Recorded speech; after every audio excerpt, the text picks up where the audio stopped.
Back with another episode of, the crossover with your host, Ravi and B.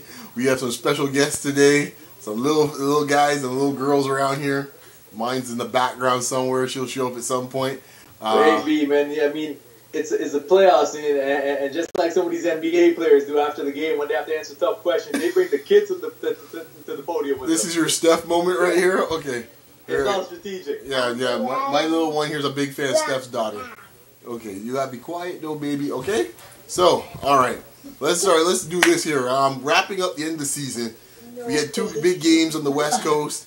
We'll start with Golden State and then we'll get to your boy in this case here. So the Warriors get 73, the magic number. It was a bittersweet day. Hey, hang on. A bittersweet day for you because the Bulls record's gone. So now, how you think about how Golden State, where they fit in the history of the league, where they rank? If you think that's a legit 73 or what? Hey man, I have no problem with it. Yes, it was a bittersweet night, and you know what? It was such a weird feeling all season because, I mean, obviously the Bulls have been my team for the last I don't know how many years, but watching Golden State over the course of this season, it was hard. I found myself rooting for them to win some of these games, right? And it was hard. It was hard. I mean, like to root against them. There's not anyone on that team that I really, you can say you dislike or really brings that kind of animosity out of you, right? So I mean, I found myself rooting for them to win it. Obviously, they broke the record. That record stood for 20 years on the dot. But hey man, kudos to Golden State. It is a legit 73. Anyone that has any issues with it, hey man, like you can't take it away. No other team has ever done that. No doubt. I agree with you. I don't think I got much more to say about that. They definitely go down as one of the best. I would be curious to see how matchup would be against the Bulls. No way. So we'll see how it is. Moving on now to Bean, the final game. A drop the mic moment. It was, I must admit, I didn't expect much for the night, to be honest with you. The video I thought was cool enough. When he started out, he was like pretty cold. The first few shots, 4 or 5 shots, like, oh boy, we're having another Kobe, 5 for 24 night here. But wow, did he catch on fire, man? The second quarter, I guess, really.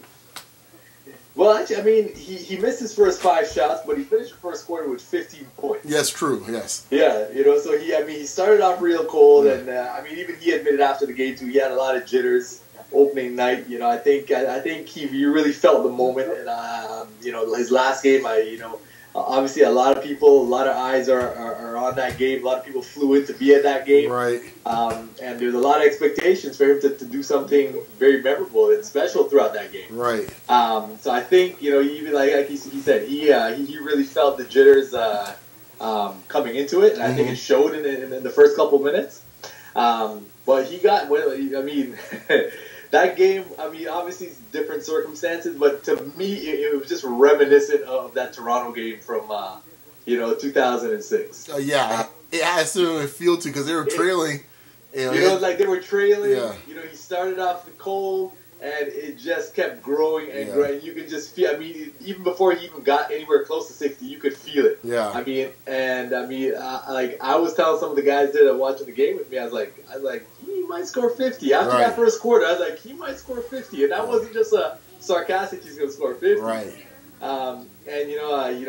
He 60 points on 50 shots. He shot 45%, which is very efficient. For how he's been lately, it has been very efficient. Exactly. And to his credit, he played. I think the last couple of games he played like 9 minutes in one game. He played like 12 minutes in the other game, and he went 42. I think he sat out maybe like a few minutes in the second quarter. Right. But he played the entire first, and then he played the entire second half.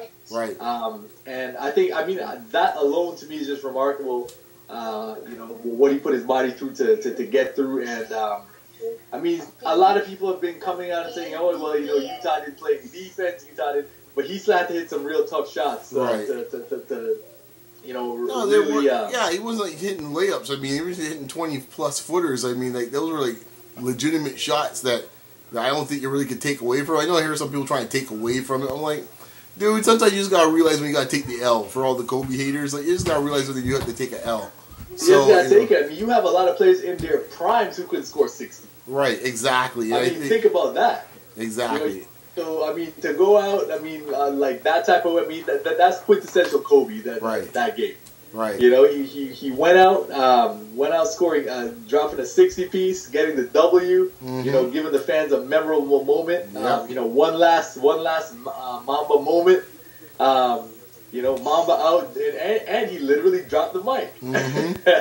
Yeah, man. I think the Lakers, I mean, you know, I think the Lakers did a really good job. Their pregame ceremony and tribute to him. It wasn't anything where, you know, I mean, I was kind of afraid it would come off as a little too cheesy, like depending on how they kind of went about it. But I like the tribute. I like, you know, they had Magic there saying a few words as well. And there were a lot of the ex-Laker teammates were also there. You know, obviously Shaq, you had Rick Fox, Ori, I saw Horace Grant there, Cedric Ceballos sighting. You know, so a lot of the old Lakers, you know, came out. A lot of music guys, Jay-Z, Kanye. Yep. You know, Lamar Odom in the building. You had you know, Kobe brought them all out. Well, I just say this. I think is probably the best send off I've seen by a player of that stature. So you know, you think of some of the recent ones with Jeter or Peyton Manning, don't even come close. So. You know, props to him, man. Props to the Black Mamba. It's a great send off. It made for a magical night. I mean, usually most end of the season, you have like maybe an odd game or two that deal with with seedings, but for the most part, usually things are settled by the time you get the last night of the season. But you know that night was something else with those two games. And I mean, when you have the Celtics coming back for 26 down. You know, and that's like the third story. That would probably make most nights top headlines. You can show what type of night it was. So let's move into what we came here for, really, which is of course the postseason, playoff times. We're gonna go through quickly our round one picks. We'll start in the Eastern Conference. We'll start with the top seed, the Cleveland Cavaliers, King James and the boys, going against my Detroit Pistons, back in the playoffs once again with Andre Drummond and Mr. Jackson. So how do you see the series going? You know what? I give them one game. I think Cleveland's going to win that 4-1. Yeah, I agree. I think, I don't know there's much really to speak about here. I think people say, well, in the season series, he split, and, Detroit did play him hard, which I expect Detroit will play hard, but I see this as a typical series where they'll play good for 3.5 quarters, and then it gets away from them in the fourth, because they don't really have that type of finishing capability. Game number, I guess, series 2, the one that I think is, I guess most meaningful in this city, the Toronto Raptors versus the Indiana Pacers. Obviously, Raptors being the number 2 seed, highest seed they've ever been. This is going to be interesting from the psychology standpoint of this city. I mean, this city, when it comes to playoffs in any sport, it's almost like watching off of the city sit in like a psychiatrist's office and sit there on the chair on the couch. Because I mean, if they lose this first game, I don't want to know what Sunday morning or Saturday evening is going to be like in this city. I think I would really be concerned about looking at Bridges. Because this city is just on edge in this case. I think this whole crowd is going to be a big part of this game, the first game. I still feel the Raptors will win this series, and I have them in 5. But I don't think there's any first game in this first round that's as big as this one in any series. Yeah, I mean, I agree with you. I think the Raptors will win this series 4-1. But my concern is, there's such a build-up in the city for the Raptors to get out of the first round, especially after the last couple seasons. I mean, and I don't want it to be a letdown in the second round. Right.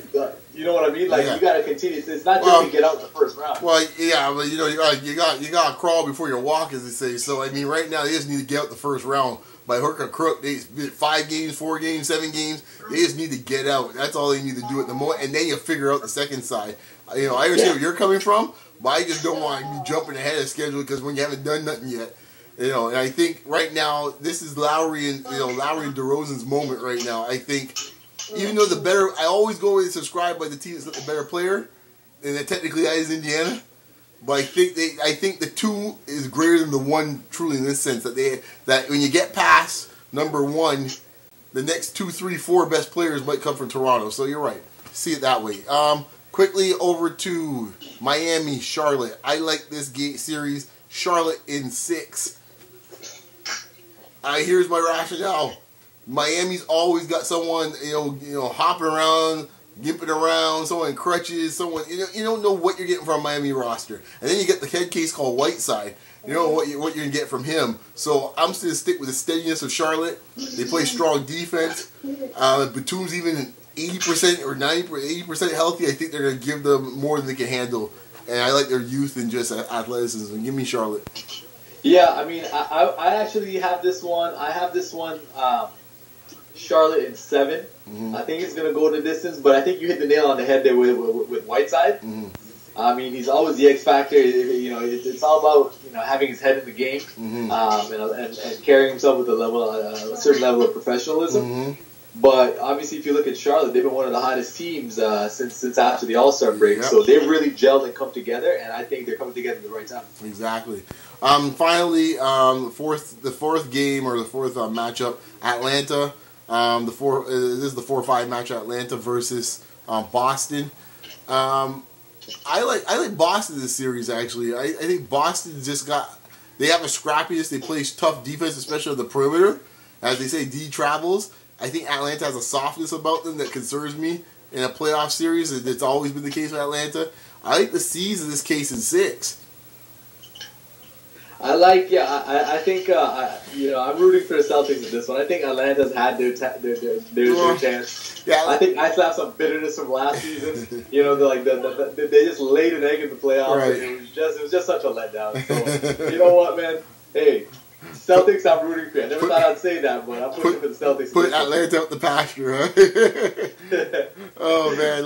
Okay, let's head over to the Pacific, over to the West Coast. So, top seed, of course, the Golden State Warriors. In an interesting matchup as the AC. For the longest time, we thought it might be Utah. It ends up being the Rockets.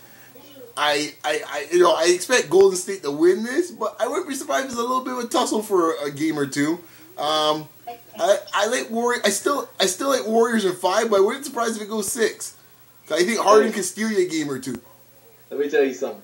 I have the Warriors winning this in 3 games. Wow. 3 games. Because, let me tell you, I've seen enough of that James Harden Matador defense all year long.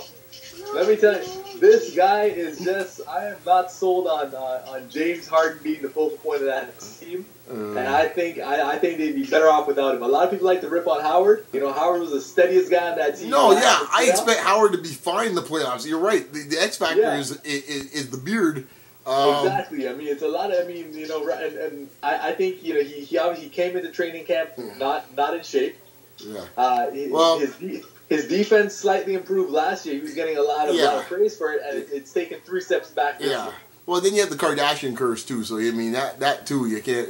I'm not sure. Are they dating still? I don't know. Tell me, all you guys on YBF. I don't know what the deal is. Like, I don't know where we're at. Are they dating or they're not dating? Like, what's the story? Well, I don't know, man. Ever since Lamar Odom fake killed himself, I know him and his marriage are back together now. Oh wow! I know his marriage is back together, so it seemed that his employee worked. Oh my god! he looked real healthy when you were interviewing at the Laker game. Oh my god!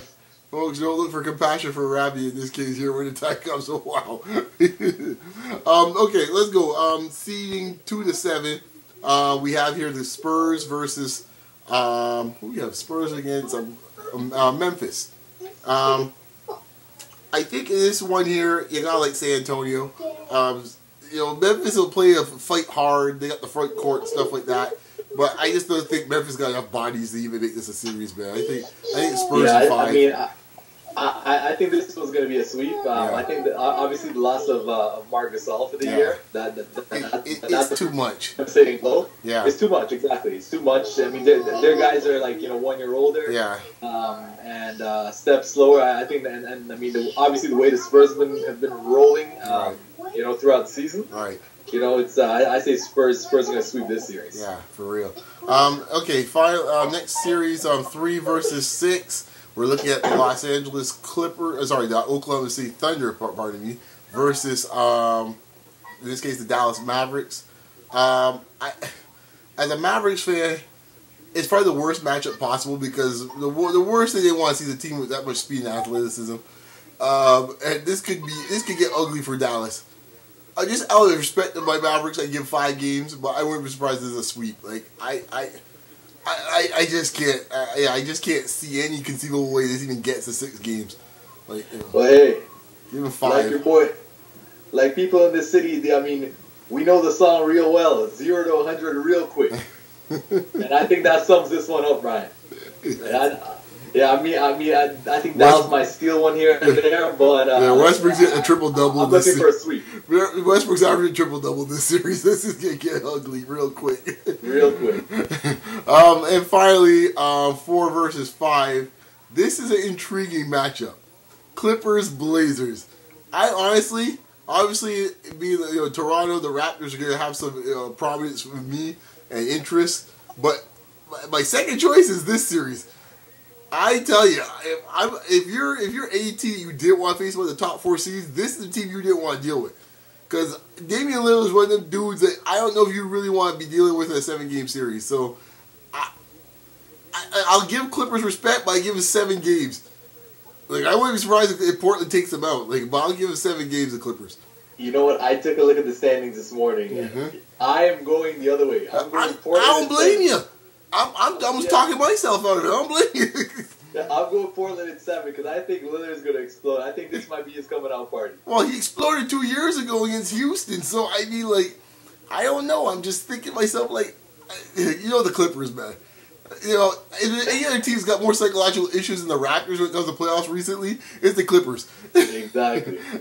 I can see Staples getting real nervous when Damian's going off for like 25 in the 3 quarters or something. Hey, maybe I mean I don't know what the rules are like, but we got the Block Mamba sitting at home. If you want a loner, I mean Clippers, man, you guys have the Lakers are at the bottom of the standings. Kobe's out of town. You guys have the spotlight of LA basketball. Well, they've had it for 3 years and they've choked it away. So why would they choked it away? They've choked it away. So yeah, I'm going with the Blazers in 7. Yeah, I think part of my pick for the Clippers is that I must admit I'm looking forward to a 2nd round matchup, Warriors Clippers. Those 2 teams hate each other. I just would love to see that for 7 games. The last time the 2 played, it was like epic a couple of years ago, the 7-game series. So we'll see. But at this point, I think I like the matchups. I like the 1st round matchups.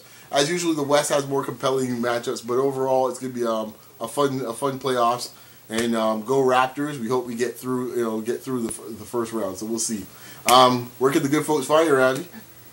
You guys can find me on Instagram at RaviO'Ryan. And as always, you can find me at Beyond Locker Room, short form RM, guys. Thank you so much, and we'll talk to you guys next week.